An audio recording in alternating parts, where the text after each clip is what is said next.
Welcome, ladies and gentlemen, to C4-4, continuing our knowledge of finding maximums and minimums, extreme values. However, today, kind of taking a real-world tilt on that, and we're solving what are called optimization problems.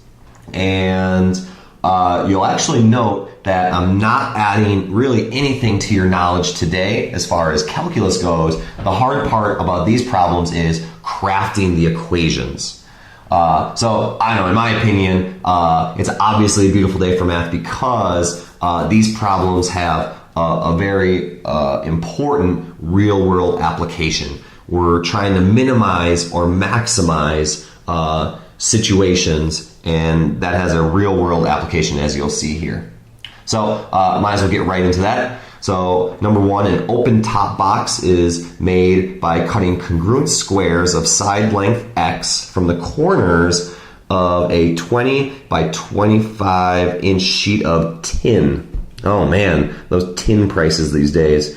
So we definitely want to maximize the volume of this open top box. So we're going to take this piece of tin that is 25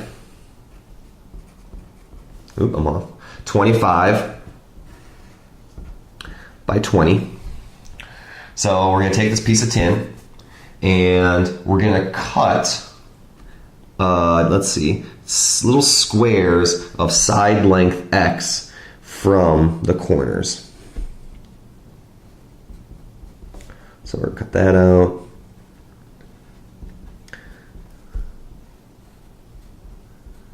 So we're going to cut those corners off, and then we're going to bend up these sides right here. So we're going to bend that side up, and it's going to create an open top box. If I were you, I would take a piece of paper and do this. So take a piece of paper and rip off the corner, and then fold it up to make this shape. And you'll see when you do that, the base is then here where these dotted lines are. So that ends up being the base of our open top box. So what that means is the base of our open top box is not 20. The base of our box is actually this length right here, and then this length right there. So again, we're trying to find, let's see, how large should the squares be to make the box hold as much as possible? What is the resulting maximum volume? So important to know, the volume of a rectangular prism is length times width times height. So I always start by writing the equation that I need. So I know I need to find the volume, and I know I want to maximize that volume. So here's my formula for finding the volume of a rectangular prism.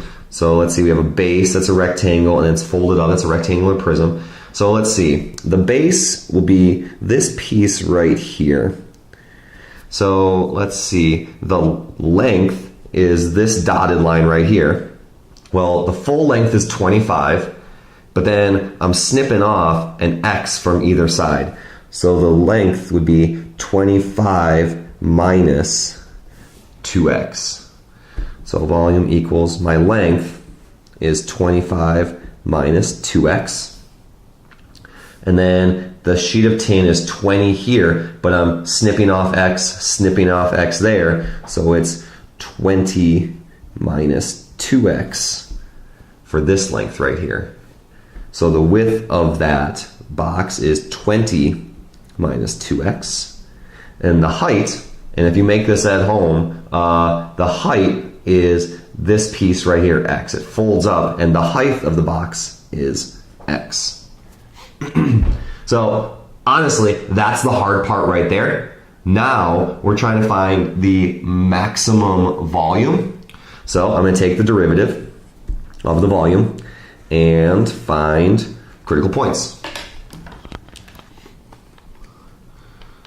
So same process as we've done before, and you'll notice I still even have my first derivative function in my calculator. So 25 minus 2x, 20 minus 2x, and then parentheses x. So there's the original. I'm going to turn that off. And I'm going to find the first derivative. I'm going to change my window from 0 to 20. So graphing the derivative. So, oh, there's a critical point. So it looks like we got 2 critical points on this interval. So equals 0. So I'm going to find the zeros. Let's see, where am I? So going backwards. So try to find that first critical point. So I'm paying attention to my y values here. Oh, there it is. So from the left, move to the right, then it went down to the negative, boom, boom, boom. My first critical point is 3.681. And then it looks like I have another critical point a little bit thereafter. So second calc 0. Moving my bug around. So I'm paying attention to my y values, negative, negative, negative, negative, negative, big negatives. Now it should start coming back up. There it is, coming back towards 0. Where are you at? Where are you at? There you are. 0, go to the right, boom. So my other critical point is 11.319. And again, like we have been doing in this chapter, here are the critical points. This is where the volume could be at a max or a min. So looking before x of 3.681, the volume's increasing. And then after 3.681, the volume is decreasing. And then after this critical point, the volume is increasing. So we're trying to find the maximum volume, which appears to be this piece right here at this critical point, because before 3.681, the volume's increasing, increasing, increasing, increasing. After 3.61, the volume's decreasing, decreasing, decreasing. So here at x equals 3.681, there's a max volume.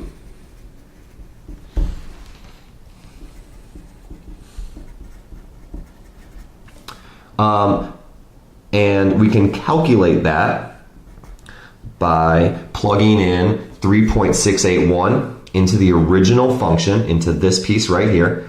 And that max volume, when you plug that in, is 820.53 inches cubed. So when we snip off x, we snip off little boxes, little squares off the corners of this piece of tin, and each side of that square is 3.681 inches. That will result in a box that has a maximum volume, which has obvious real-world applications because, man, those tin prices these days. We have a 20 by 25 inch piece of tin. We're trying to maximize our volume. Come on. Why would you make a open top box that has minimum volume? I mean, it doesn't make sense. You're trying to maximize how much stuff you can put in this tin box for you're spending money. I mean, you're trying to save money. You're owning a business. Come on, real world application right there. Well, you might be sitting there thinking, well, whoa. What about this critical point right here? Well, if we look at it, this looks to be a minimum because the volume's decreasing, decreasing, decreasing, and then increasing. And we're not even trying to find that. But moreover, this is saying we cut off a square from the corner and the side length is x of that square. Look at right here. If I cut off 11 here and 11 here, that's like 22. Though that doesn't make sense. There's only 20 inches to work with here. So this critical point is stupid. It gives us an extraneous solution. Nope, no good. So this is the only solution that really makes sense.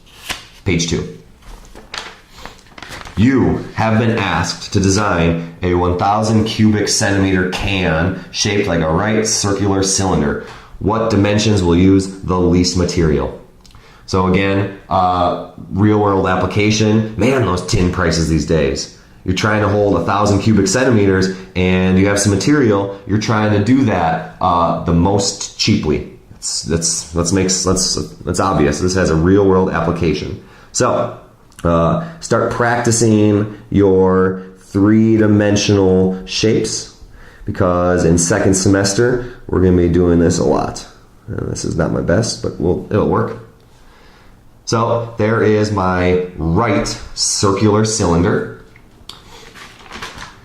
And again, we'll notice the base is a circle and the top is a circle. So this is a right circular cylinder prism. And we're told that the volume of this beast is 1,000 cubic centimeters. And the formula for that, for the volume of a cylinder, is pi r squared h. So that's our volume.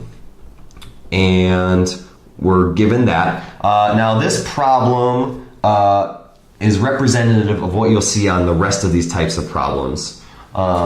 You're given a piece of information. So, okay, we have the volume. We know the volume is 1,000 equals pi r squared h. Okay. But that's not what it's asking us to find. It's asking us to find what dimensions will use the least material. So what we're really talking about is the surface area of this cylinder. And let's start thinking about the surface area. Let's see, we have a circle on top and a circle on the bottom. So we have two circles which each have an area of pi r squared. So that's the top and the bottom. And then the side surface area, aka the lateral surface area, if you take a piece of paper at home and circle this up, you'll see that the side surface area of the cylinder, the lateral area, is actually a rectangle. And the length of that rectangle is 2 pi r. It's the circumference. So imagine the circumference and you spread this piece of paper out. That would be the length of the rectangle. And the height of that rectangle is h. So we're trying to minimize the material that we use to build this circular cylinder can. So we're trying to minimize the surface area. Well, if we look at this, let's see, I have the surface area formula. Okay, let's see, 2 pi r squared plus 2 pi r. Whoa. We want to be taking the derivative of this, you know what I mean? Because we're trying to find the minimum. So we need to take the derivative, set it equal to 0, blah, blah, blah. But what's bad about this is we have two variables. So I'm trying to minimize the surface area, but I'm looking here, I don't like that h. I don't like that because I want one variable. So what do we do? Oh, back at the beginning of this problem, we were given the volume that we need. This is the crutch. So with these problems, there's typically a crutch that we need to use. So I have the volume is 1,000 pi r squared. So I'm going to solve for h by dividing by pi r squared. So I get h equals 1,000 over pi r squared. So now I have h equals this. I'm going to plug it into my surface area formula. And this is very helpful because now, when I rewrite this all out, I have a formula for the surface area that has only one variable. So now we can solve this problem. Now we can take the derivative of this because it's got one variable. And we're going to do the same thing. We're going to type in the calculator because it doesn't say anything about doing it analytically.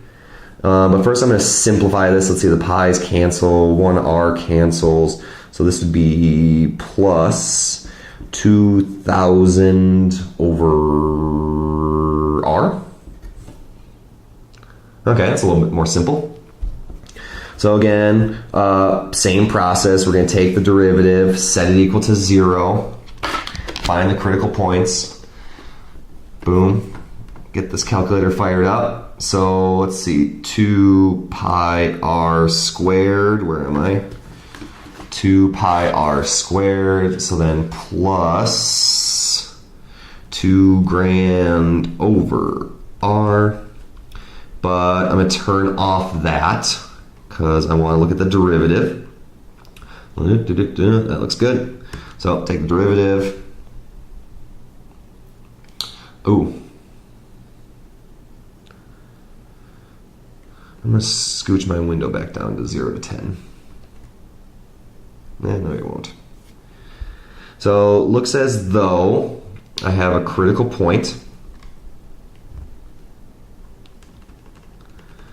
at, I don't know, 5-ish. So I'm going to go back to that one.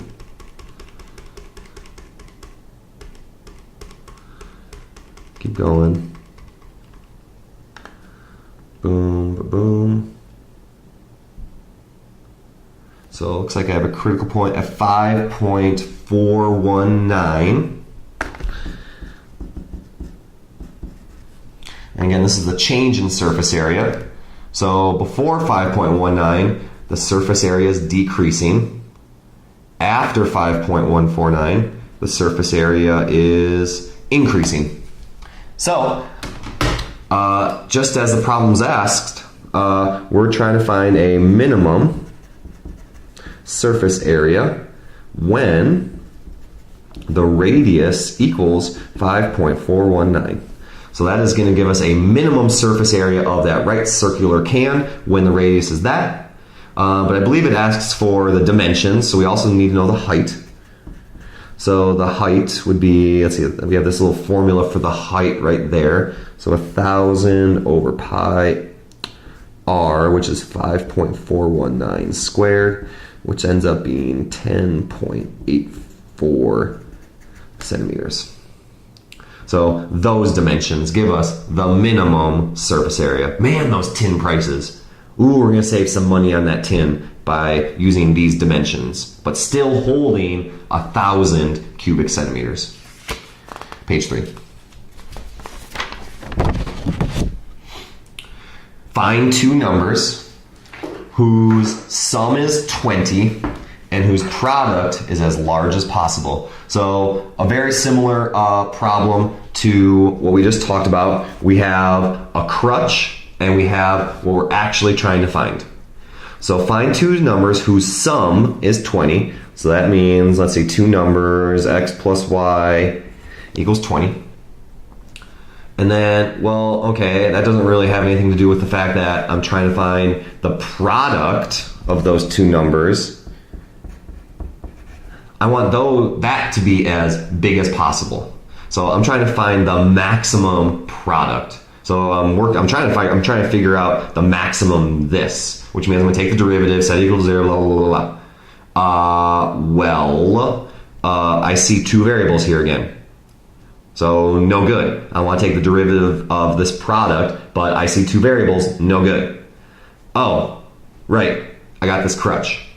So I'm going to solve it for y for no good reason. So let's see, minus 20 from both sides, so y equals 20 minus x.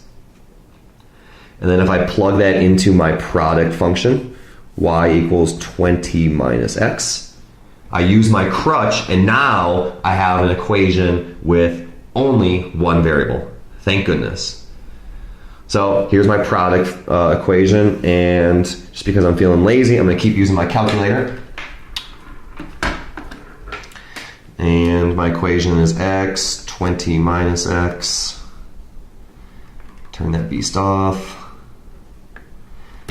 And then we're doing the same thing. We're graphing the derivative. We're finding the critical point. Oh, there it is. And it is exactly at 10. Look at that. That is clear as day. At 10, there is a critical point.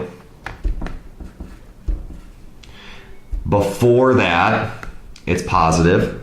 Increasing, increasing. The product's increasing, increasing, increasing. After that, the product is decreasing, decreasing, decreasing.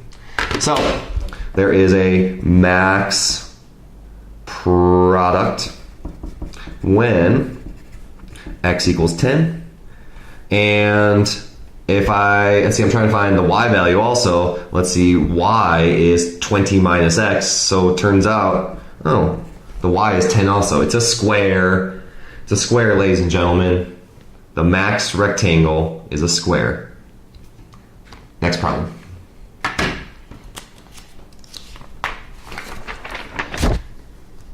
A rectangle is to be inscribed under one arch of the sine curve. So, okay, let's see. A rectangle under the sine curve. What the heck?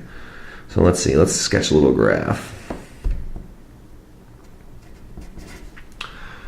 Let's see. Sine curve. So let's see. Starts at 0. One arch. So this kind of looks like a hill. So one arch of the sine. So there's 0. One arch finishes at pi. So let's see. A rectangle is to be inscribed under one arch. So let's build a rectangle. There's my rectangle. Okay. Let's see. What are we trying to do here? What is the largest area the rectangle can have? And what dimensions give that area? So, okay, let's see. You can imagine like we have this hill and we're trying to build a tunnel to put a train line through there or build a tunnel for cars to go underneath or something like that. So we're trying to find the largest area underneath this rectangle. Okay, let's see. So we're trying to talk about a rectangle, which means length times width. So, okay, I'm trying to find the max area. So, but then I have this rectangle here, so we need to contextualize the rectangle into this problem. We have the sine curve, and that's what holds this problem together. We have this rectangle underneath there, so we need to use that sine curve. Let's see, we have y equals sine of x. So let's see, well, here I have this coordinate x, y. And I have this rectangle, so let's see, the length of the rectangle is there, and the width is there. So, okay, the width of the rectangle is just the y. The width of the rectangle is the y coordinate of this point. So I'm going to use this point as my way to contextualize this problem. So the width of the rectangle is the y coordinate along that. So let's see, length times width. So the width is y. Boom, the y coordinate there. So then the length is this length right here. Well, all of this is pi. This whole length of the sine curve is pi here. Well, let's see, I have the x coordinate here. That means this little mini length is x. Which means since it's the sine curve, this little mini length is also x.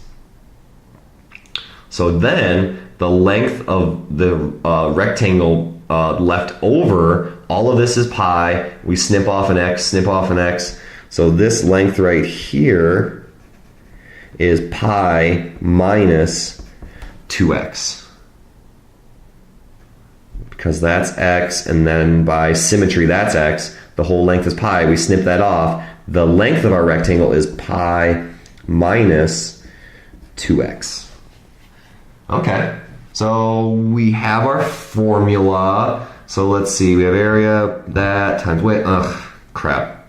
So again, two variables. We have an x and a y. Oh, but wait. Y equals sine of x.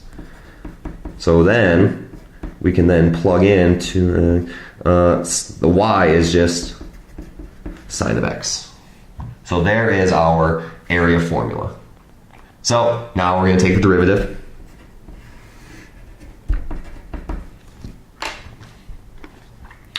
Take the derivative of pi, I need parentheses, pi minus 2x, and then times sine of x. Let's see, make sure I turn that off. And then I'm going to change my window from 0 to pi, because it really doesn't make sense to have an x length bigger than pi, because this whole length of the problem is pi. If that x length was all the way to pi, that makes sense. Let's see, make sure I got that on, make sure I'm in radian. All right. And then there's my graph. So let's see, looks like I'm going to have 2 critical points. Boom and boom. So it's graphing, it's taking its time. If I were on an AP test, I'd look at another problem just to kind of familiarize myself with it. Find the 0. Okay, find the minimum. And let's see, keep it going. There. And there, 0.710, and then I already know the other one is 2.431. Then I have positive before that, negative, positive. So right here at 0.710, that's a max, and it appears here, this is a min, but this is going to be an extraneous solution because 2.4 plus 2.4 is 4.8 and pi is 3. That's not going to work. So we continue. So we have a max when x equals 0.710. So to find the length of that rectangle, we'll plug it into our little length formula here. It's pi minus 2x, which is 0.710. And we get a length of, let me put it down here, a length of 1.722. Boom, I did that calculation already. And then the width is y, which is sine of x, which will be sine of 0.710. And that gives us a width of 0.652. So then to find the area, we just multiply that together. 1.722 times 0.652. So that max area is 1.122 units squared. Boom. You are now ready to solve your own optimization problems. Enjoy.